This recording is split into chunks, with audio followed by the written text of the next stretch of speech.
All right. Thank you everyone for joining. Thanks, Chetan. Thank you, Geet. Thanks to Tim C and Abhyudaya for giving me this opportunity. So just a request to everyone, please fill in with your experiences, with your learnings. We are here to learn from each other. I'm also very new to coaching, not very new, but still new to coaching. So would request all of you to put in your thoughts and let's learn from each other. Thank you. Okay, please give me a second. I'll just share my screen and then we can start.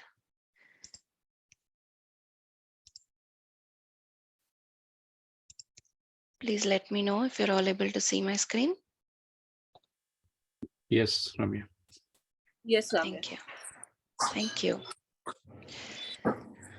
Okay, so more time to think. So we are here for the second session today. The first part was in December and we covered a few things. So today we are here to see the second part. Let's see how it goes. We'll do a quick recap also. But before that, I would like to thank Jaya and Abhyudaya for the wonderful opportunity that they've given me today and previously to present to you my thoughts, and to Team C for organizing and coordinating everything. Nancy Klein, we know she's the author of Time to Think and More Time to Think, and that is what we are discussing here today. And thanks to her for bringing in a lot of new points that I had not thought of before reading this book. So let's dig deeper and see what is there. So part one, we covered the 10 components of thinking and in practice, a couple of examples. Today, we will again go through the examples as a refresher and also look at the types of goals. We'll look at the application of the thinking environment in pairs and in groups. So the idea of the author is to bring in or make us the catalysts of a thinking environment for anyone who's interacting with us, whether in a group or in pairs. So just a refresher, the 10 components of the thinking environment. So attention, equality, ease, appreciation, encouragement, feelings, information, diversity, incisive questions, and the place. So these tell us how much we respect all together work wonders when we are in the presence of someone who enables us to think with all these components. So before we start, I just want to open the forum once. I think other attributes from my perspective, my personal opinion, other attributes make a lot of difference. But one thing that I really learned in this book were the use of incisive questions extensively. So just want to understand if any of you have actually read the book and you have any opinions, thoughts, learnings, and if you have tried these incisive questions, because all of the slides below are more related to these this particular attribute. Of course, the others do play a major role as well. Anything that you have seen in your learnings? Yeah, I mean, so I've read Time to Think and not More Time to Think, and I could relate to, if one thing which stood out for me is incisive questions. Really, I mean, to bring that new perspective, change the perspective of the other person to think, right? Think radically different from what he or she has been thinking. That kind of was key away. So I could totally relate with you, Ramya. Yeah. Thank you, Chetan. So Anybody Ramya, else? I've gone through the book as well, and for me, what actually stood out most definitely was incisive questions. But a fact that what's depicted in the picture also, that they're all interrelated. All of these components feed into each other, and if you look at any one component doing it all, that's not the case. I mean, that's a beautiful way that she explains in the book that uh, even when you are listening, appreciation comes in handy. observing comes in handy with respect to feelings, etc. So for me, that actually was like a huge confirmation that you don't need a few skills to be a coach. Uh, your your presence, holistically speaking, your presence has to have multiple of these aspects to enable you to do a good job, so to say, in a session. Yeah. Thank you, Keith. I agree. Agree. Thank you, Chetan. Yeah. So does bring in those perspectives. So let's see how, let's think more and see how we are able to contribute to each other's learnings and see how we are able to understand those incisive questions way better. So in the part 2, we will look at primarily the goals.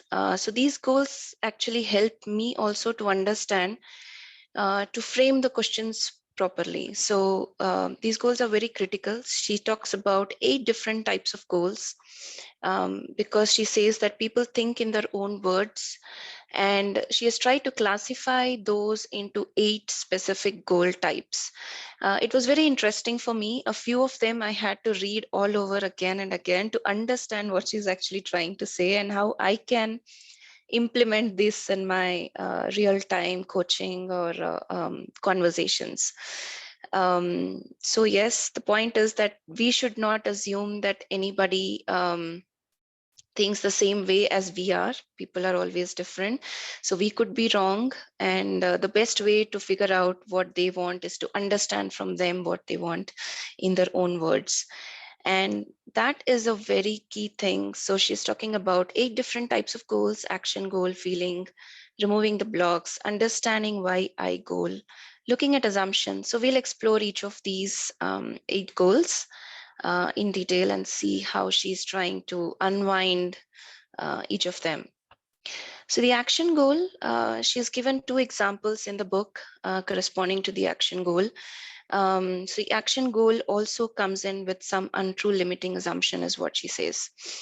And as a coach or as a person, for us to understand is whatever the person is speaking about, how well the information, the logic, and the positive philosophical choice, the choice that they are making, is fitting in the conversation, because that will help us to kind of peel the layers of those untrue assumptions, is what I understood from the book. So she's given 2 examples here.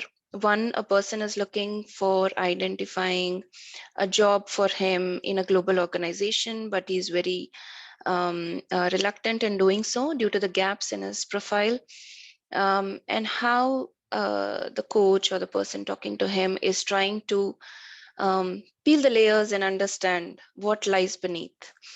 Though there is a true assumption, in the next slide we'll see there is a true assumption within that as well. And on the surface, it is true that people might frown at looking at your profile, but underneath there is also an untrue assumption that I am not capable of getting a job in a global organization.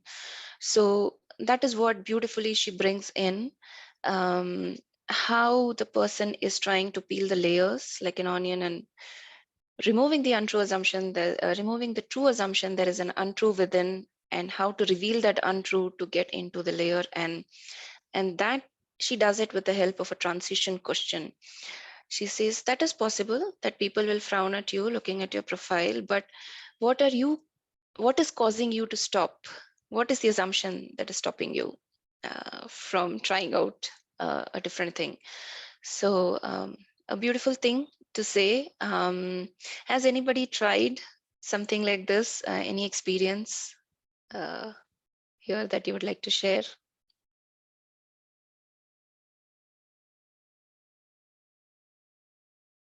A true and an untrue assumption living together.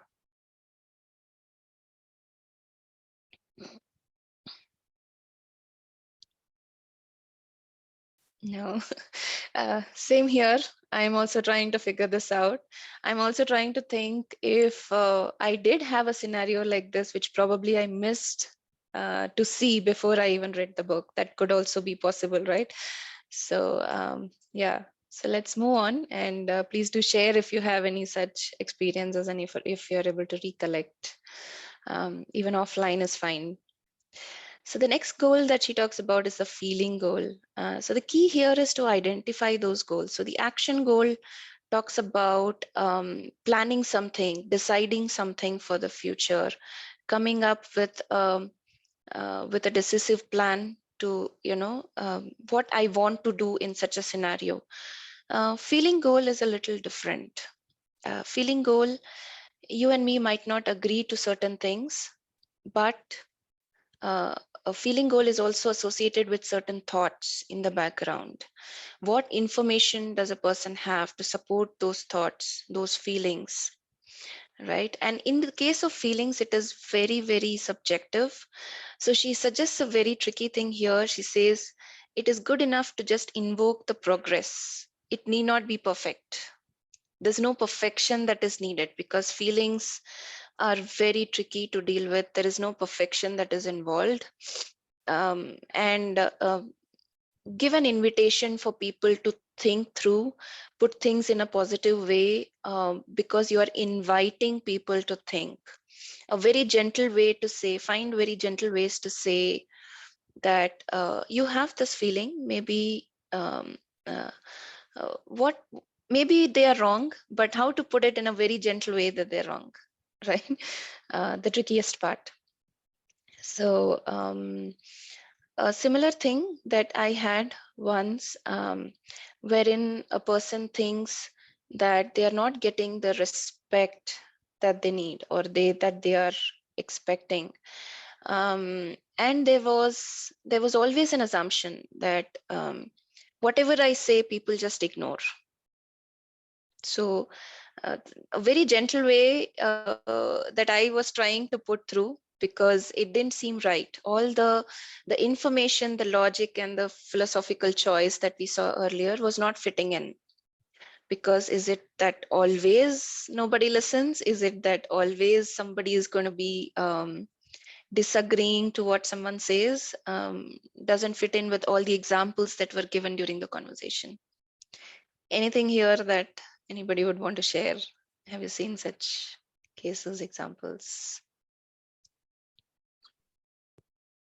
Ramya, how about in such case, how about a question like what make you think don't no one respect? Will that still fall into the feeling goal, or is that uh, a different one? I'm just trying to think What makes you think? that no one Um, respects you. mhm. So what makes you think is also a feeling goal, but there is also thought involved. Like we said, thinking of something triggers the feeling, because the person is thinking that they do not get that they do not get respect, is triggering the feeling of being unhappy, being unwanted, or useless, or it could be anything, any feeling associated. But yes, you are right, this question might rip out some of the thought behind that feeling. Any Yeah. other points somebody would want to add? If you disagree, agree.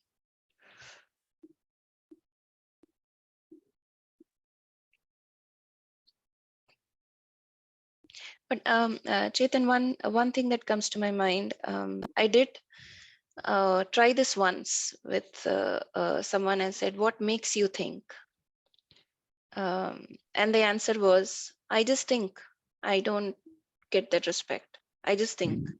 What is making me think? I don't have an answer to that. So Yeah. Yeah. sometimes you get a response like that, and then it looks like a dead end. Yeah. Yeah. So as coaches, we also get blocked, isn't it? We We do. also Yeah. get stuck, and we think, okay, what next? Maybe Jaya has a better answer to that, but yes, it does seem that way at times. So that's on the feeling goal. Now here was the very tricky one. I read this chapter probably again and again, twice or thrice. Removing the blocks goal. Um, this looked tricky because the person who is bringing in a goal already knows that they are blocked. So in the previous examples, we saw that we are trying to peel the onion, we are trying to peel the layers and see if there is an assumption within, and how best to bring them out. Here, the person already knows that they are blocked. So they already know, and they say that I'm blocked to use my power. And then what is your power? What is it that you want to unblock? So it becomes very tricky. Again, there are untrue assumptions corresponding to each of those. However, in this case, she says, do not end with an incisive question. Um, because ending an incisive question becomes a challenge. She says, do not end with the block that they have. Sometimes we ask the incisive questions. Okay, we understand that this is what you have, but what is the assumption that is stopping you from doing this? But in this case, they already know that they are stopped, already know that there is a block. A tricky one. So she says, identify what the liberating assumption is there. Rephrase the question such that you end it with a liberating assumption. And you say, okay, this was stopping you from doing something. So if you knew that this is not going to be there, this blockage is not going to be there, what is it that will make you happy? What is it that will give you the power to do this? So end it with a more liberating one to change the person's view, to kind of challenge in a very subtle way, to replace the person's older blockage. Um, I'm just thinking, again, I do not have a live example. The feeling was a better one where I have examples a few times, but removing the blocks, a person coming up with the block themselves and saying, I'm stuck, I'm blocked, I already know these are my assumptions, and I just want to remove my blocks. Any thoughts again? Yeah. So relating to the earlier example which you gave about someone with a career gaps, right? Mhm. Who so and I and this is something which I picked from time to time.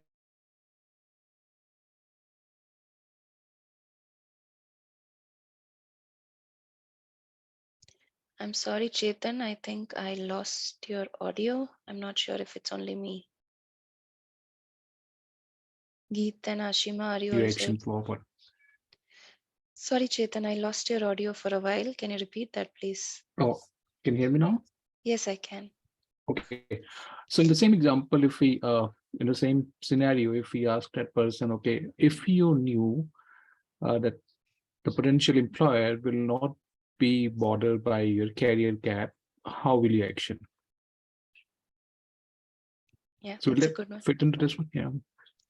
Um, this, in that case, the example that she gave here is, it's a little different. In that case, there was more of an action goal. What would you do if you think that the employer is not going to, um, there's a very subtle difference, I feel. Correct me if I'm wrong, if maybe our here the author is talking about a block that the person is already having and they are aware of that block. In that case, the person was not even aware of the block and then they come up with actions. Here, the goal itself is just removing the block, not coming up with any action corresponding to Action. the block. Yeah. So that is the subtle difference. Maybe after the block is removed, the coachee might say, I would want to take an action corresponding to this. Then we again recontract and start from the beginning. Again, listen to what they want. But here, the person is saying that I know the block. I know. So she gives an example that a person is coming up and saying that I have a block which says that blondes do not have brains. That's my block, right?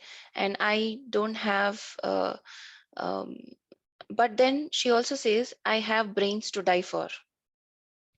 She's removed that block and then she says I have brains to die for. So then she says, so now that you have the brains to die for, She changes it to a liberating one. So the author is changing. So now that you have a brain, so now that you're saying that you have brains to die for, what do you want to do with your power? What is the power that you're looking for? Right. So it kind of transitions from the block and stops at the goal where the block is just removed. So that is how she's talking about. And corresponding to the block, it might get converted to an action or a feeling or anything else. That's my thought. But yeah, others can pour in if they have any other. Did it make sense, Chetan? Yeah, it does. And I've not read the more time to think. So yeah, maybe I'm not too connected with each of these goals also. I'll read it. And yeah, I'm glad I'm attending this. Yeah, Yes, Chetan, learning please something do new. read. Yeah, Yeah, yeah. because these types of goals are coming in handy to me now, because I was not sure. Certain questions that we frame are related to how, certain questions are related to what. So these goals are actually coming in handy to understand where to put in what. Though I am still struggling to figure it out during the conversation. When you read the book, it seems all clear, but during a conversation, it is definitely, you need to understand what does this coachee want to achieve. Is it removing just the block? Is it just the feeling, or just wants to come up with an action? So let's look further. There are few more. Maybe. Hi, Ashima. Nice to see you here. Hi, actually, I'm also listening. I have not read the book, so I am into this time to think. So it's a new learning altogether. I mean, well, because since in the morning we have discussed about goals, and now I'm, learning there are different types of goals. So it's, it's something new for me and very interesting. So that's I'm silently listening to you. So yeah, I do share my experience if I have any. Sure. Please do. Thank you, Ashima. So moving forward, this is an interesting one. Mostly, I have seen a lot of cases of this, most of the times falling into understanding why did this happen to me? Why am I not able to solve this? Why? So, a lot of such why I kind of goals come in. Maybe it is me. Maybe, so the guilt associated with that. So here again, she gives a very nice tip.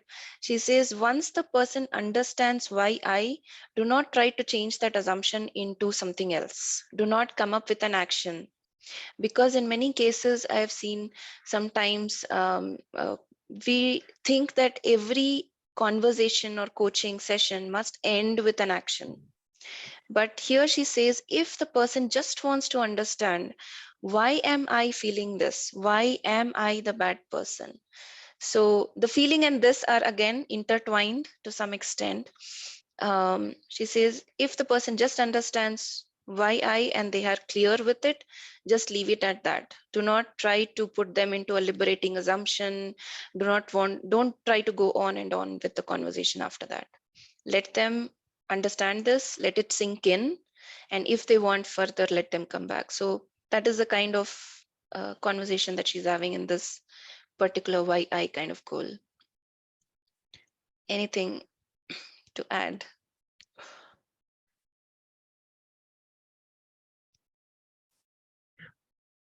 Hmm. This is somewhat interesting, isn't it? Because I Yes, feel all of us go through this phase at least once in our life. Why yes, did yes. this happen to me? Why am I, or am I a bad person? Why don't they like me? Those kind of things fall into it. And she says, once you have cleared the assumption and the person knows why they are feeling a certain way, just stop there. Don't go further. So that's a good tip that she's giving. I haven't tried that tip yet because I always try to jump into something or the other, some action, some activity, But yeah, it's a good one. The next one, she says, again, looking at assumptions. Here again, this is very close again to the other goal that we saw, removing the blocks. She says the person again knows, um, bring the assumptions to light, looking at assumptions. She says incisive questions are very good in bringing out those assumptions. Just bring the assumptions to light and let it again sink in for the person. Let it sink in for the person to understand what those assumptions are. What do they want to do further with those assumptions? So again, she says, it's just they want to speak, bring those assumptions to light, and then let them decide what they want to do further with those assumptions. So this was again an interesting one, peeling the onion. Here I've clubbed 3 different goals. There were no examples in the book corresponding to these 3 goals, but they are more like very generic. New topic goal is a small one. During any conversation, this need not necessarily happen only during a coaching conversation. This can happen a normal conversation, mentoring, anything, right? So she says, new topic goal, just setting a goal, just setting. I want to start walking from tomorrow. So simple goal, and then the person just jumps on to another topic and says, and the person says, okay, I'm going to start, I want to buy a new camera. I want to do this next. Very small conversations, few steps, and the topic is closed. You don't have to peel the layers. You don't have to have a long conversation. Very small, short conversations, and the person is satisfied with what they have. The other one is information goal. Uh, Again, critical, but sometimes information can flow in from different directions. Maybe you know something, maybe you recommend a book to people, maybe they already know stuff, they want to Google, a lot of different options. It's just information. They just want to gather information one way or the other, and you're devising ways along with them in a conversation how to do that. The next one is activity goal. These are activities that the person wants to do during your conversation with them, right? So some of the group conversations can also fit into this. Group conversations, team coaching, wherein you want to do brainstorming, you want to collect data, you just want to fill a form, you just want to, this is different from the action goal. Action goal is something that we said we plan to do or we decide to do something in the future. Here it's an activity goal. I just want to draw a picture. I just want to fill a form. I just want to sing a song, make a compose a song, something of that sort, or practice a presentation with you. Very simple things. And a lot of group activities that we do with our teams in the organizations can fit into this category as well. Activity goals. So whatever we have discussed so far, one thing, so all 8 we have covered now. So one thing to discuss or understand is these things can fit into any of the categories for a paired conversation, meaning one-on-one conversation between 2 people, or even groups. So in the upcoming chapters, now she talks about the application of these conversations, the incisive goals, the 10 components that we saw, all of that fitting into different areas. But before that, she talks about a very interesting thing, which is the language part. I'm sorry, just jumped, which is the language part. She says, when you are discussing all of these, any conversation in pairs, in groups, do not take notes. She says notes taking is an enemy to the thinking environment. I am still trying to do this. Sometimes I do take notes because I tend to forget. But she says, if you take notes, you lose attention, which is true. Sometimes if we are taking notes, we have to ask the person, can you please repeat? Even in meetings that happens, isn't it? We take notes and then we say, oh, can you please repeat? I lost what you said last. So attention. And then she says appreciation. After every conversation you have, appreciate, just say it, leave it, and let it sink in for the person. You don't have to elaborate. You don't have to deep dive. Just appreciate, thank each other, which is norm, but at least appreciate a few things. Assumption versus belief. Now, this is very good.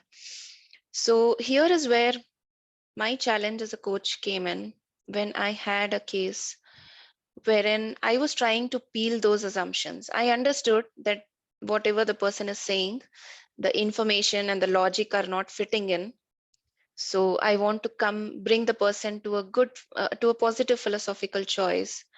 But then the person is going back to the belief. The person believes they are bad. Person believes they have not achieved anything. What do we do in those cases? Has anyone faced those conversations? Because if the person in front of us is accepting the assumption, becomes easier for us. But they really believe, and contradicting a belief or challenging a belief is very tricky, because belief, they are accepting it. Assumption, you can still question their perception. That's the whole idea. Any thoughts on that? And how do we, how do I differentiate in practicality? I mean, that's what I'm thinking, Ramya. Hmm. So the differentiating factor that she says is, a belief is something that they have accepted, they are living by it.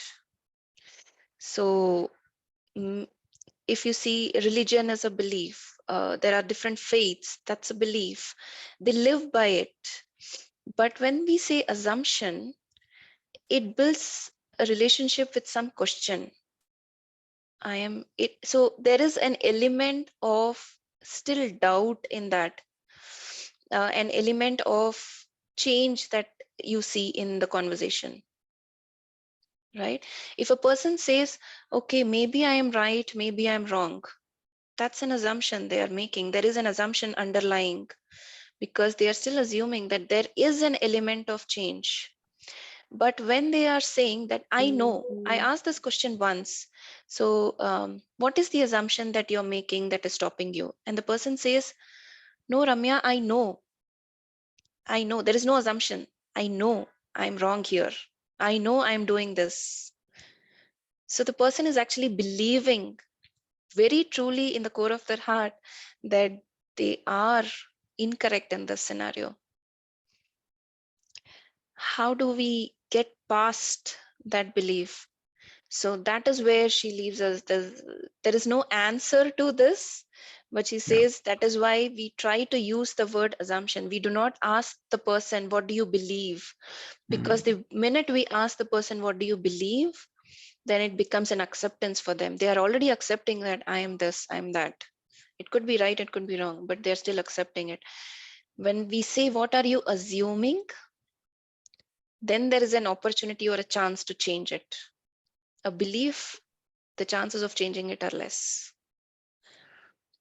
And This is is that my because, interpretation. Mhm. yeah, is that because belief would be more built on more long-term experiences, right? And it becomes part of my identity, right? And Yes, I would be too reluctant to change what is my identity, right? Maybe, yeah. could be, could be. So in the previous part one conversation, a similar thing came, and while I was reading this, I was also trying to see. So she quoted an example. She said there is a very highly achieving lady who is at the C level in an organization, and still she thinks that whatever she has done has no value. She says, I'm not adding any value to anyone in my life. So, or not adding any value to the organization. Why does she think that? She's achieved so much, she's at that level, and still there is, because she truly believes at the core of her heart that she's accepted the fact that I have not done anything. It is all the Almighty who has given me all this, right? I'm just doing my job. People always say that I'm just doing my job, because they believe they have not contributed anything to the good part of it. So how to change the belief is, and that is why we try to phrase our sentences when we are talking to people, and we say, we do not ask them, why do you believe this? Even if there is a belief, we try to change it to an assumption, and then we ask, what are you assuming here that is stopping you from doing something? And if you Yeah. knew that assumption is not there, what would you do differently? So that belief is a very and that is why she says, try to use assumption instead of belief in your conversations there. Yeah. Yeah. Okay, so she talks about certain applications of how different paired conversations can happen. So there are 5 examples of those applications of those paired conversations. So which happens to be coaching. I think all of us are coaches here on the group. So we are able to understand uh, as a coach what we need to do. So she talks about 2 critical things um, with the thinking environment, building a relationship of a thinking environment. So she says a coach has to build that. Coach has to become invisible, and coach has to build all of those 10 components into the conversation. Uh, and then the sequence of questions, mastering the sequence. I think this is where I'm still learning, mastering the sequence. Sometimes I go back and forth. I might have read somewhere and then suddenly it will strike me, oh, I did not ask this. I go back. So mastering that sequence of questions that replaces the blocks is very important for a coach.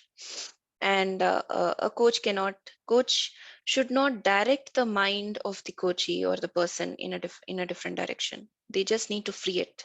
They just need to free the mind of all the thoughts that is blocking them. So, and hence she says 3 responsibilities of a coach. Tasking is again in terms of actions, activities, whatever with the goals that we saw, this tasking would come more or less under that. Holding up a mirror, again feeling, goal and other things come into picture here. Holding up the mirror. And then challenging comes the incisive question of asking the coachee or the person in a subtle way, how differently can they think from what they are doing right now. Yeah, any thoughts here? Because coaching is something all of us can relate to. Anything that anyone would like to add? I think that statement as a coach, not to direct the mind, but to free, I think very concise, very profound. Yeah. Yeah, yeah, I thought so too, and that's the reason I wanted to put it, because that does have an impact for us Yeah. here. Yeah, true, very true. So the next thing that she talks about as an application is the coach supervision. Um, so coach supervision is when a coach reaches out to a coach supervisor or another coach, helping them to think through how their coaching conversation went, what can they change. So a coach supervisor needs to build that thinking environment here. So in the previous application we saw, as a coach you bring in for the coachee, here the coach supervisor brings in for the coach. So a coach is having a conversation. So if I am having a conversation with, say, Chetan or Ashima, I'm just bringing in those elements to say that how did I do? So for me, the coach supervisor is creating that thinking environment, right? So excellence of independent thinking is to the point in which, is as much the point of supervision as the coaching itself. So even in supervision, a coach supervisor has to bring in these aspects. I'm not sure if you have any coach supervisors here. Have you tried doing that for a coach? Evaluate or understand how they have done, how they have not evaluate, that's the wrong term, maybe understand or help the coach understand, improve in their coaching conversations. No, not yet, Ramya. Same here. Just thought if anybody has that experience. Ashima, Geet, any thoughts? So I was working with an organization where I was leading a team of coaches. So there we have a other thing, whenever usually they take the classes or the session. So we usually put a coach there in the, just to see how she is, handling the questions and how she is answering the queries. So for that we had done this course supervision thing. And there was a sheet where we evaluation sheet where there was everything was check the pitch level, the empathy, showing the kindness towards the questions. So that I have seen, and that I have gone through this. So yeah, it's a very good, it actually made a good coaches, once okay, how you are telling things to the people, how you're answering the queries and describing the areas of interest. So that is something which is interesting and helps the coach to, to come out with a very refined way. That's good to know, Ashima. I've never experienced something of that sort. So, did you see all the 10 elements of the coach supervision play there by any chance? Anything Yes, that yes, stands they out? do. They do. Actually, I didn't know about this earlier, and now I'm going to the content, so I am realizing that this is something on which I also have worked on. Mhm. But since it was in a different manner that were presented earlier to me, and with this book, I am actually it's give me more clarity about it, how thing works for a coach. So I mean, it's a very insightful for me. Yeah. Thank you for sharing, Ashima. Good to know. Mm. Okay. So, sorry, did anyone have? Okay. The next one is mentoring. So here, again, um, being in an organization, I've also mentored people, but I never knew about the 4 stages that she talks about in case of mentoring, right? So I don't know whether consciously or unconsciously I've been doing it, but after I read this, I felt this is something that we should incorporate in terms of mentoring in any organization. So mentoring is for the mentee, but it is, she says, focus on the mind of the mentee, and thinking environment does that for us. So in this case, she said that as a mentor, we need to listen to the mentee as much as possible. Just listen to them. That's the first step. Do not jump to immediately what questions they have or what you can answer or what you want to contribute. And so she says 4 stages. Just listen to the mentee, and then let the mentee interview the mentor. She says, let the mentee interview the mentor. Very new concept for me, because generally the mentee asks one question and then the mentor, as I am a mentor, I just start going blah blah blah blah blah and continuously, maybe a 10-minute conversation. But then she says, let the mentee question. So you just answer very crisply to what the mentee wants. Do not go all around the places and answer beyond what the mentee is asking for. Just answer. Consider it to be like an interview and a job. Let them interview and you just answer to the point as to what they want. And mentee should also give the mentor thinking space in that case. So the 1 minute or 2 minutes that the mentor is talking, mentee also does that, gives the thinking space. And the mentee and mentor at the end appreciate each other. The mentor probably appreciates for the questions they ask, the quality of questions, whatever, but appreciate each other, right? Just not thanking each other, but tell them what was good in the conversation, so that motivates. And the key to this concept is that the diversity and the equality, both the mentee and the mentor come with different backgrounds, different experiences. So there is diversity involved. And during the conversation, by following these 4 steps, you are treating them as equals. It is not that the mentor knows more than the mentee always, or in all scenarios. There are things that both of them don't know about each other. So treat each other as equals. That's the key, which is beautifully explained in terms of mentoring, which I was not following or not aware of until I read this. The I next think that is thing, interesting. Sorry, yeah, Rami, that is please say them. interesting because Mm. typically a mentor is considered to be someone bringing more experience and knowledge with him or her. Correct. Mm. Yeah, So yeah, I that's was of the interesting impression perspective. too Yeah. until I read this. Yes, yes, interesting perspective. True. But what I'm thinking after reading that is, let me try implementing this and see how it goes. Maybe the results achieved will be way better than what we have achieved by being a mentor who just thinks that we know more than the mentee, right? So, Correct. Hmm.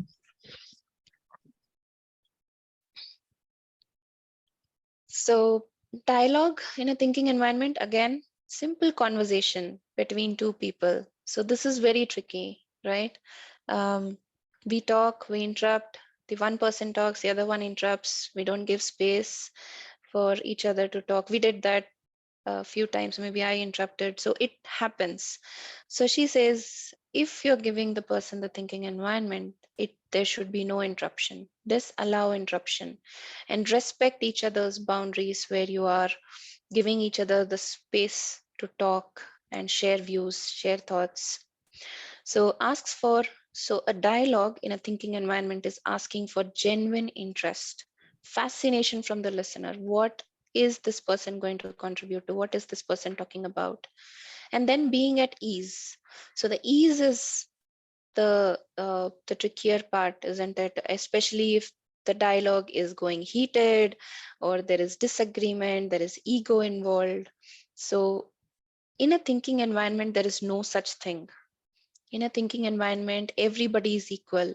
You celebrate the diversity, and hence there is stillness and ease inside, because you are curious to know what the other person knows which I am not aware of, or how different are they, and you celebrate the differences.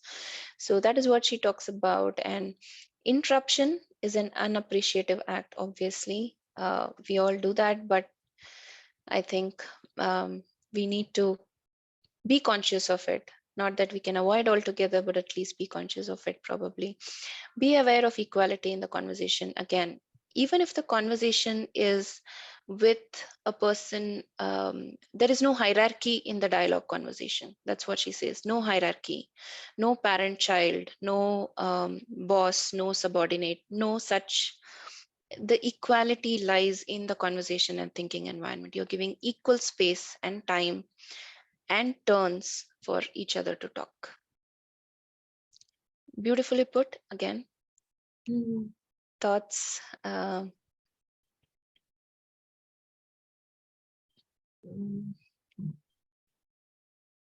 I mean, it's interesting, it's a very new thing to me, and I'm really liking it the way, you are describing it and the way the author has, come up with this point.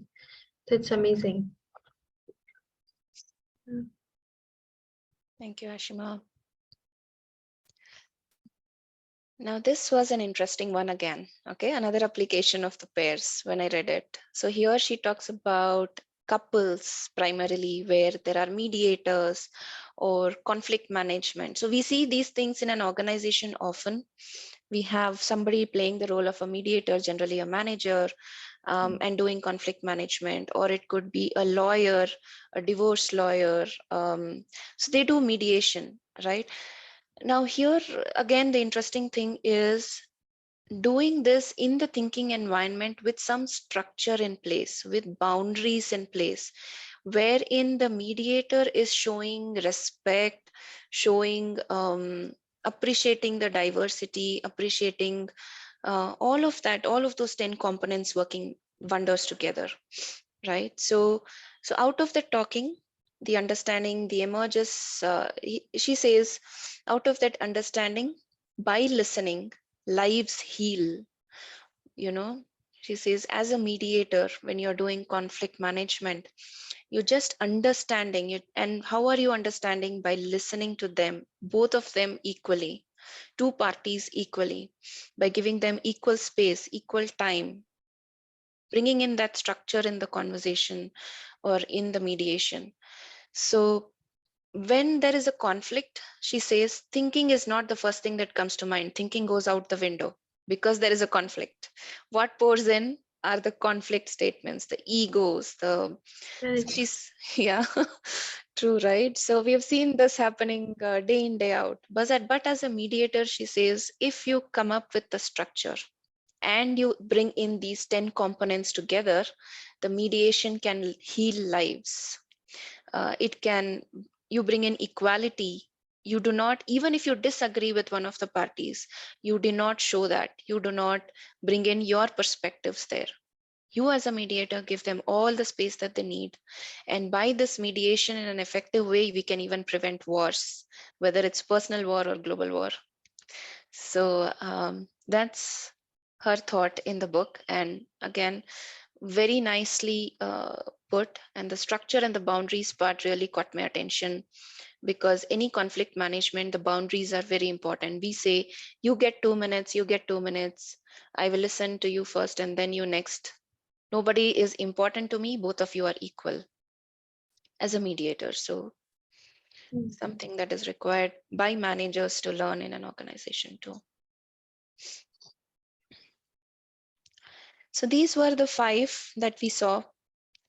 The next set of ones are, these were all the 5 that we saw: applications, coaching, coach supervision. We saw the dialogue, we saw mentoring, and we saw mediation, 5 of them. They were all in pairs. Next, we see things in groups, thinking environments at work. So she says, because we are in an organization, people are in groups. Thinking not for the people, as a manager, as a leader, do not think for the people, think with people, she says. So this is again a tricky part. How do you think with people? So what can I do as a manager to encourage my people to come forward and speak for themselves?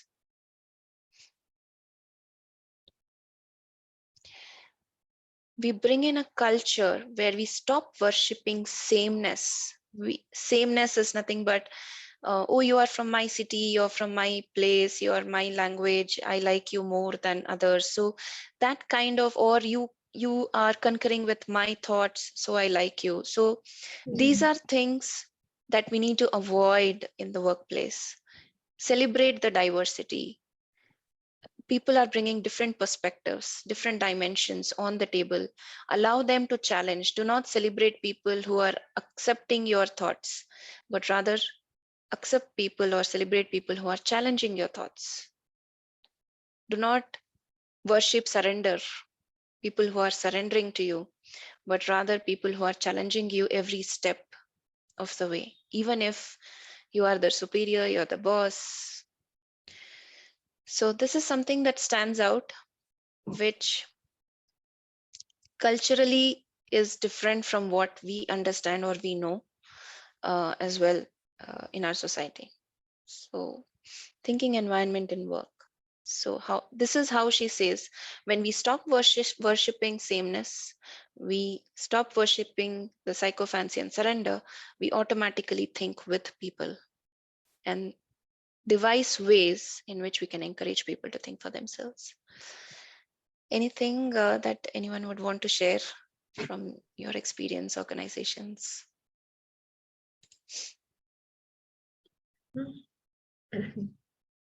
Yeah, actually, and I was working with a company, so I was working as a manager, and this is something I like now I'm realizing that I had gone through this.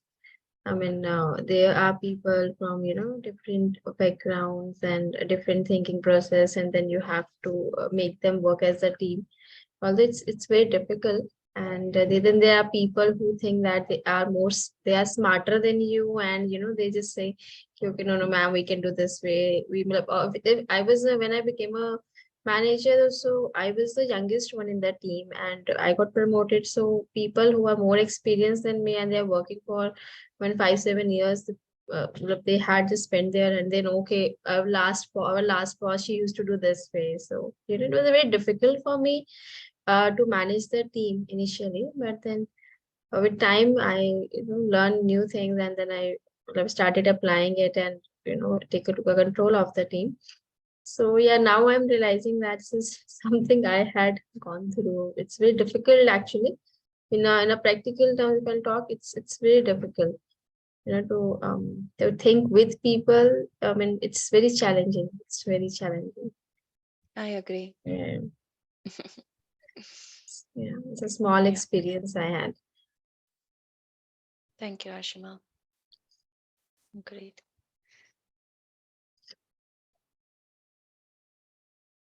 So the other one that she talks about is also transforming meetings. So she says, if you do not allow people to think in meetings, you're actually killing initiative, innovation, insight, and energy of the people. So her suggestion in the book is also that if we are presenting something. So when I was preparing this presentation, I thought through, I was like, am I doing a mistake here? For this session, I have made a lot of PPTs. So she said, reduce the number of slides. Don't put a lot of slides. Keep the slides or whatever you're presenting, 40% of the meeting, maybe 60% should be for the teams or for the people to talk, people to express, people to come up with ideas and innovate. So how does that happen if we are eating up all the time and energy and the focus on PPTs and items that do not need attention now? So she says, once you are setting up a meeting, cancel the meeting in your mind, relook at the agenda, and anything that can be done outside of the meeting, do it. Anything that can be done through different other ways, do it in those ways. Do not bring those points to the meeting, and put each item as a question rather than putting it as a point, as a statement. He says questions bring in thoughts, statements do not bring in thoughts. And uh, bring in as less slides or no slides as possible, and give opportunity to people systematically. Make sure everybody gets their turn to speak, everybody gets their puts forward their ideas, and they are able to do it in a focused way. So these are some of the steps that she's talking about. Anything anyone would want to add to this? I mean, it's interesting to know about all this thing. A great way to, I mean, since the way you are, describing it is actually, it's a very, interesting. I feel like, listening to you about.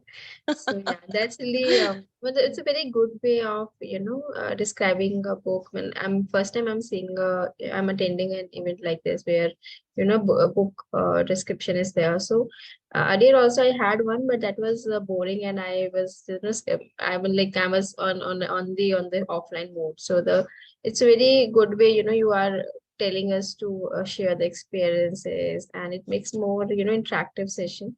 So yeah, it's a new thing for me. I mean, I'm enjoying it. Thank you, Ashima. Thank you very much. Okay. Then she talks about so this is more like a brainstorming session, and she has renamed this to something like the Time to Think Council. Okay. So it's a concept of where there are a group of people, maybe 10, 12 people getting into a room, and they are trying to address a question or a problem. So she says there's one facilitator, one presenter, and everybody is participating. So facilitator makes sure that everybody gets their turn and all the 10 components are in play. So you can choose tools if you want, you use whatever devices you want, but everybody gets their turn and all 10 elements, components are together to come up with these ideas and focus on the problem per se. So this is time to think. And then facilitation. Again, facilitation, I put a lot of points here, but again, facilitation is a big topic because again covers lot of things in the book as well, and even in real life. If you see, if you're facilitating an event, facilitating a conversation, facilitating a meeting, mediating something, again you are like a facilitator. So lot of things involved. Again, appreciate whatever we discussed all this time, everything falls into place. And when you're a facilitator, she says, try to again minimize PPTs, remove mobiles and laptops, let people think, let them pour in ideas, let them bring in as many questions as possible to the agenda.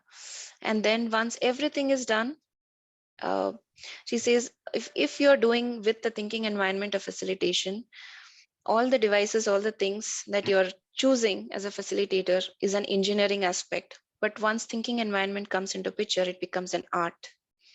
So that was an interesting thing that stood out for me.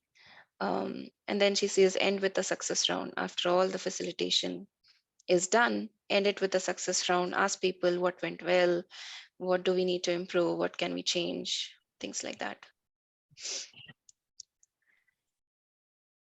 Okay, I think we are almost done.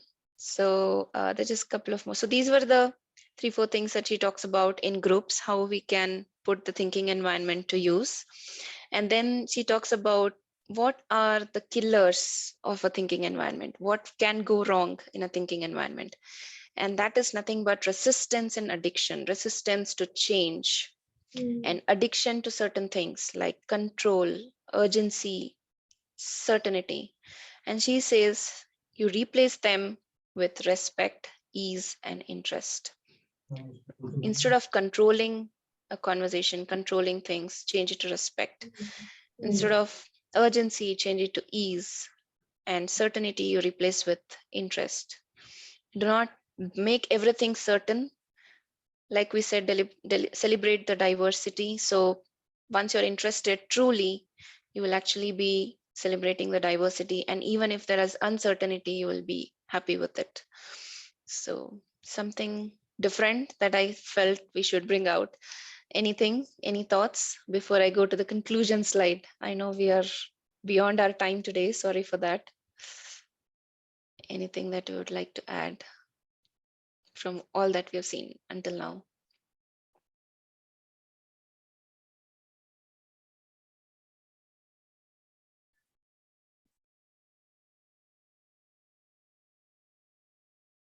Okay. Yes, Ashima, you have.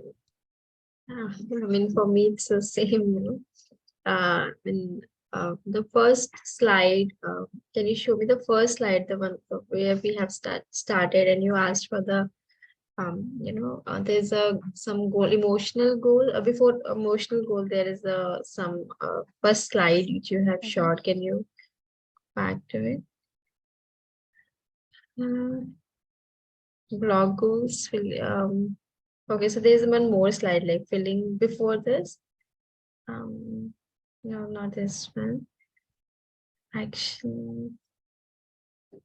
I think then action goal where you were saying that there's you become you start thinking why you have done this, why I going through this. Why Maybe I that's go?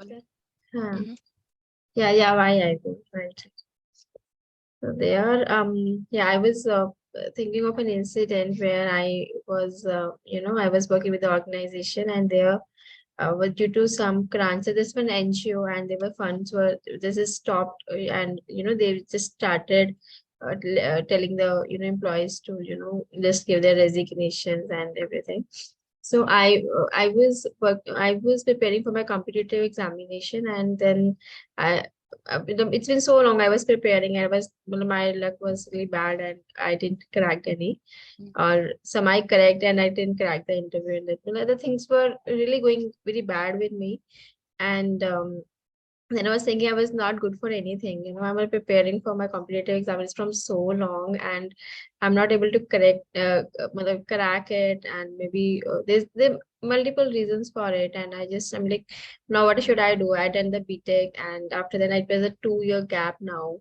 So I just went to Chandigarh just to roam around, wanted to give myself a long me time. So there was an interview in the company. I'm just randomly I just wanted to, just roam around the city and I just think, okay, let's me go and give an interview. So I gave the interview and I don't know, like after a month, I just got a call from them to, they just asking me to come and join. So then I was thinking that period that, 1 month, I was just thinking why this thing was happening to me, why, when just why that is just coming to make you, oh, I had I wasted a lot of time. I had a good job in my hand that I, denied taking it. And I don't know, I'll go with the competitive exams and everything. So that was the very bad phase of my life and was not understanding that why is this happening with me. So again, the same situation has happened again when I joined an organization. It's a very good organization and they asked me to give the resign because I don't want to relocate to another city, which they were telling me to relocate. And because I then got married and my husband is in transferable job. So I can't accommodate, I just can't, relocate to Hyderabad. So they asked me to give the resign. They want me to this relocation. So that's was another time when I was going through a depression state, and then I was thinking why I'm getting married, why I got married so soon. I would have waited, I would have settled my career first. So yeah, that's was I was thinking when going through this slide. So that's what I wanted to share. Thank you for sharing your experience, Ashima. Yeah, I understand. I think all of us go through such phases in life once for sure. Yeah. Yeah, it That. happens. But the idea is how soon and how are we coming out of it and what are we learning from it? Yes, yes, yeah. That's, yeah. So this actually given me a lot of, that makes a lot of sense to me, while going through this each slide, I have a story with each one of the slides. So that's, I'm completely understand now. At that time when I was thinking I'm a kid, I was just thinking, okay, why me? But now I'm understanding all such things. So yeah, it's great. Thank you, Ashima. So I just have one last slide to conclude before we close. And yeah, it is just that we are just ready for so much life, and we are present but become invisible. So a lot of contradicting statements here. She says you're present but become invisible, and only then you can create a thinking environment. You are still in order to be productive. It is not that you're not doing anything, but stay calm, stay at ease, and still you will be productive. You, Right. yeah, you question in order to trust. Sometimes we say, just trust me, don't ask me questions, right? But here in this case, we question to trust. And even in a hierarchy, people are equals. And freedom requires boundaries. Again, even freedom, you give freedom, but it has to have boundaries. And we want to be wrong in order to get closer to being right. It is okay to be wrong in life. From the experiences that you also shared, Ashima, it is okay to be wrong. But by being wrong, we are actually getting closer to being right. Correct. Yeah. And slowing things down sometimes speeds things up for the future. So that's how we see it. And she's closed it with such wonderful statements, though contradicting, but make a lot of sense in life. Actually, indeed it is. Yeah. Yeah. So I I would just love want to thank. Sorry, Ashima. I would love to connect with you again over the call or in person so that like, since I have so many doubts, so I can just talk to you and get more clarity on it. I think you're the right person who can guide me on this. My pleasure. My pleasure, Ashima. Thank you for thinking about me that way. Yeah. Thank you so much. And have a Thank you, great day. Rama. Thank you, everyone, for Yeah. joining. Thanks. Yeah. Thank you. Thanks. Thank you. Bye. Bye bye. Bye.